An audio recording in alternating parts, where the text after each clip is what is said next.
Avatar 2 a dépassé les 2 milliards de dollars au box-office monde, son épopée continue encore de plus belle, il est le 6e film qui a le plus rapporté, mais il est fort probable qu'il gagne encore des places au fur et à mesure des semaines à venir, étant donné que la hype autour d'Avatar ne s'essouffle pas.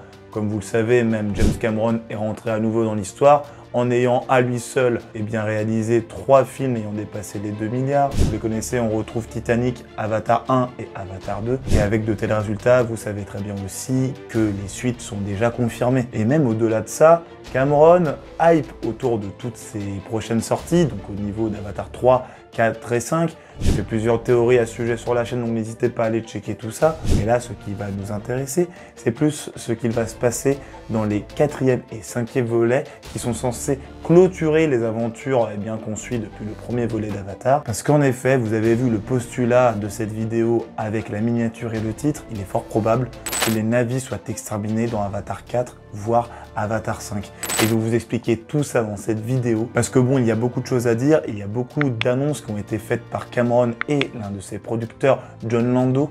Donc là, on a vraiment beaucoup de choses à se mettre sous la dent. J'espère que vous êtes confortablement installés dans votre vaisseau spatial, parce que là, on se rend directement sur la planète de Pandora. Alors accrochez-vous bien, vous êtes dans le Ludoverse, c'est fucking party! On va pas perdre plus de temps que cela. Comme vous savez, les 2 premiers volets d'Avatar se sont déroulés sur Pandora, mais il semble que lors du 5e volet, on va enfin se rendre sur la Terre, et pas n'importe quelle Terre, comme vous le savez. On nous en a dépeint une dans le premier volet d'Avatar, dans des scènes coupées, un peu futuristes, donc un peu dans les mondes de science-fiction qu'on a l'habitude de voir. Et malgré le peu de choses qu'on ait vues dans Avatar 1, enfin dans les scènes coupées, il semblerait qu'on aurait affaire à une Terre dystopique, qui est d'ailleurs bien différente que celle qu'on a pu voir donc dans le premier volet d'Avatar. En effet, la Terre à laquelle nous avons pu nous habituer, elle commence à dater parce qu'on suivait Jake Sully alors qu'il était encore sur Terre, en chaise roulante et il avait des cheveux.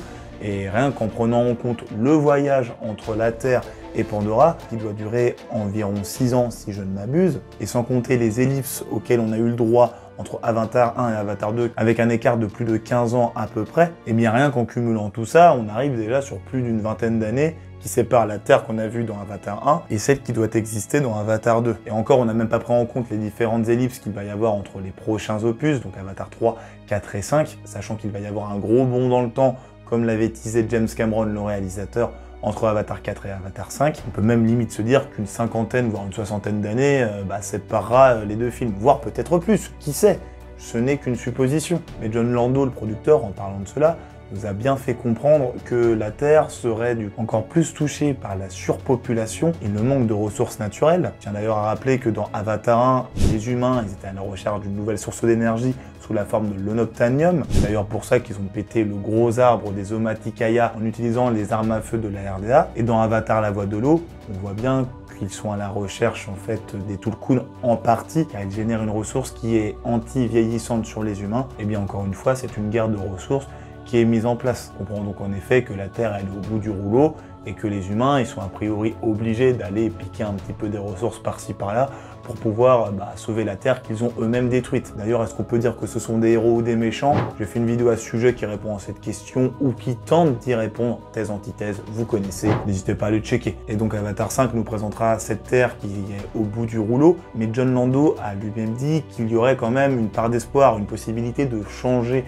le destin qui tend à tuer les gens qui se trouvent sur la Terre, et cette solution pourrait se traduire par les personnages qui s'y rendront. Enfin bref, revenons donc à notre sujet principal qui est l'extermination des Na'vi, parce que Jon Lando dira lui-même une phrase qui va nous faire beaucoup réfléchir, car il dira que Neytiri a beaucoup de choses à apprendre sur la Terre. Je vous lis la citation. « Et comme nous qui avons des choses à apprendre sur Pandora, Neytiri a des choses à apprendre des gens qui vivent sur la Terre. Les gens de la Terre qui ont tué sa famille, qui ont détruit sa maison. » Avec cette annonce, on sait très bien que Neytiri va du coup se rendre sur la Terre dans Avatar 5, et il y a beaucoup de raisons qui peuvent nous laisser penser que ce ne sera pas forcément en allié. Je vous évoquer quelques théories qui me sont venues, parce qu'il y a quelques possibilités qui pourraient pousser Neytiri à se rendre sur la Terre, bien entendu. La première étant tout simplement que Pandora sera amenée à être détruite. En effet, pas besoin de rentrer plus dans le détail que ça, la guerre va battre son plein, et la cupidité et l'avidité des humains va causer la perte de Pandora. Ne pouvant peut-être pas prendre le dessus sur les Na'vi, certains humains vont peut-être péter un câble et décider de faire tout simplement péter la planète, car s'ils ne peuvent pas avoir accès à Pandora, personne n'aura accès à cette planète. Même même pas le peuple autochtone qui est né sur cette dernière, donc ils essaieront peut-être de l'éliminer. Ils seront peut-être même aidés par des navis méchants, comme nous l'a teasé James Cameron avec le peuple des cendres qui apparaîtra dans le 3e volet, parce que peut-être que ces navis méchants vont s'allier avec les humains, se feront piéger et causeront la perte de leur planète mère. Enfin bon, il y a plein de possibilités. Après, Jon Lando a dit qu'une partie des intrigues d'Avatar 5 se déroulera sur Terre. Cela sous-entend donc qu'on aura peut-être une partie sur d'autres planètes, voire Pandora aussi. Mais on peut se dire que ce sera lié à des flashbacks ou autres, nous rappelant que Pandora était une planète magnifique, etc.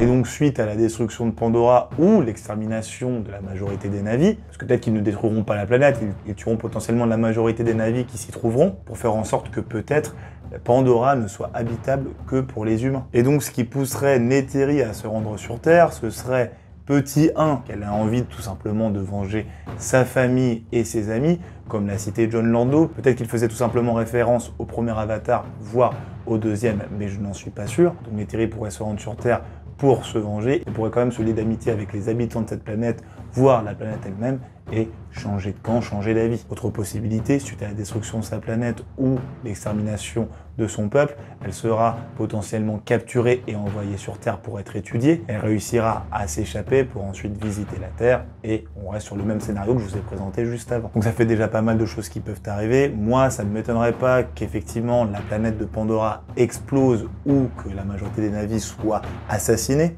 étant donné que Cameron a lui-même dit que dans Avatar 4, un gros événement allait arriver et que ça changerait totalement la face de la franchise, et ça pourrait tout simplement être la destruction du monde qu'il a créé de toutes pièces, ce qui pourrait être extrêmement intéressant. Bon, je vais essayer d'éviter de vous perdre avec beaucoup d'informations, mais en tout cas voilà, c'est la théorie que j'avais en tête par rapport aux suites d'Avatar. Neytiri sera centrale a priori dans Avatar 5, il se pourrait même qu'elle devienne la narratrice du prochain volet, étant donné que Cameron a dit lui-même qu'il y aurait plein d'autres nouveaux narrateurs qui supplanteraient donc Jake Sully, qui pourrait d'ailleurs teaser sa mort. J'ai fait une vidéo aussi à ce sujet-là. Enfin bon, on espère quand même que Pandora survivra et continuera à vivre. Mais c'est vrai qu'en y pensant, si dans le 4e ou le 5e volet, cette planète est amenée à être détruite, eh bien ça pourrait faire une grosse claquasse dans la tête de tous les spectateurs, et ça suivrait potentiellement la vision de Cameron qui est que l'humain doit prendre conscience de beaucoup de choses pour éviter que la Terre n'explose ou qu'on détruise les habitations de nos voisins. Donc voilà les gars, n'hésitez pas à me dire dans les commentaires si vous pensez que cela est possible,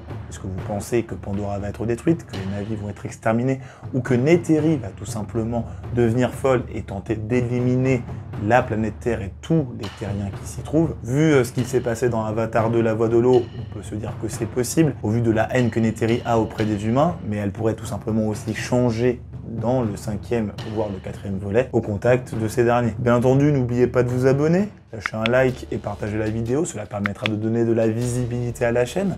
Vous pouvez me suivre sur mes divers réseaux sociaux que sont Twitter, TikTok et Instagram. Je publie régulièrement, donc n'hésitez pas à aller voir tout ça, notamment sur TikTok, parce que là j'ai un petit souci, mes TikToks sont pas mis en avant, je ne sais pas pourquoi, sachant que ce sont des TikToks de qualité, sans vouloir me jeter des fleurs. Non, je plaisante, mais allez quand même checker tout ça, cela permettra de montrer à l'algo que je suis encore là, et c'est très chiant, parce que quand on fait un boulot et qu'il n'est pas regardé, bah c'est pas très cool, on va dire, voilà, on va pas se mentir. Si vous préférez écouter juste le magnifique son de ma voix, au lieu de regarder les vidéos en entier. Si vous êtes potentiellement en voiture, ça peut être compliqué de regarder une vidéo, ça crée des accidents. Donc j'ai pensé à ça et j'ai sorti le Ludoverse Podcast sur lequel j'upload ces dites vidéos avec juste l'audio. Comme ça, vous pouvez les écouter au lieu de regarder. C'est peut-être beaucoup plus simple si vous avez à manger à faire, les enfants à aller chercher à l'école, ou si vous êtes vous-même des enfants et que vous êtes à l'école et que vous avez la flemme d'écouter les cours, eh bien, vous pouvez tout simplement écouter le podcast. C'est sympathique, c'est sympa, ça prend quelques minutes et ça me fait une petite écoute. C'est toujours gentil et toujours appréciable. N'oubliez pas d'ailleurs de mettre les 5 étoiles, cela permettra de mieux référencer le podcast vu qu'il commence tout juste. Ce sera gentil à vous et je vous en remercierai grassement avec d'autres vidéos. Enfin voilà, je pense que j'ai fait le tour des sujets que je voulais aborder dans cette petite vidéo théorie. On peut même l'appeler vidéo explication, vu qu'il y a eu des citations faites par Cameron et Lando. Donc voilà, ça ne part pas de rien, comme vous l'avez compris. Moi, il ne me reste plus qu'à vous souhaiter une bonne soirée, une bonne journée et un bon après-midi dans l'ordre que vous voulez. Je dois me déplacer parce que là, j'ai peur que Pandora pète, donc je vais me déplacer dans un autre univers. Je vous dis à la prochaine, vous étiez dans le Ludoverse, ne lâchez rien, abonnez-vous encore une fois et salut la compagnie. Tchuss!